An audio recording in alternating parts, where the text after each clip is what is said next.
আর্জেন্টিনার ফুটবলে ভয়ঙ্কর অস্থিরতা। মাঠে খেলা নেই, চলছে আদালত আর দুর্নীতির লড়াই। পুরো লিগ বন্ধ, ক্লাবগুলোর ধর্মঘট। ফুটবল প্রেমীরা এখন হতবাক। কি হচ্ছে বিশ্ব চ্যাম্পিয়নদের দেশে? আর্জেন্টিনার ফুটবল এখন যেন আগুনের উপর দাঁড়িয়ে।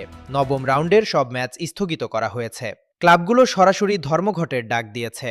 সবকিছুর কেন্দ্রবিন্দুতে আছেন আর্জেন্টিনা ফুটবল অ্যাসোসিয়েশনের সভাপতি ক্লদিও তাপিয়া। তার বিরুদ্ধে উঠেছে ভয়ঙ্কর অভিযোগ, কর ফাঁকি, অর্থ পাচার এবং কোটি কোটি পেসোর হিসাব গরমিল।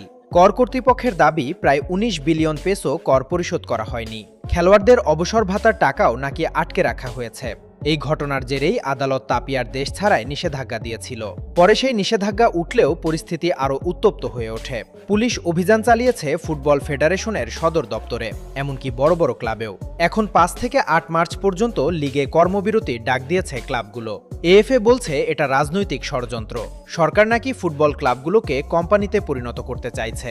মানে পরিষ্কার, আর্জেন্টিনার ফুটবল এখন মাঠে নয়, যুদ্ধ চলছে আদালত আর রাজনীতির ময়দানে। এভাবে চলতে থাকলে আর্জেন্টিনার ফুটবলের ভবিষ্যৎ কোথায় গিয়ে দাঁড়াবে?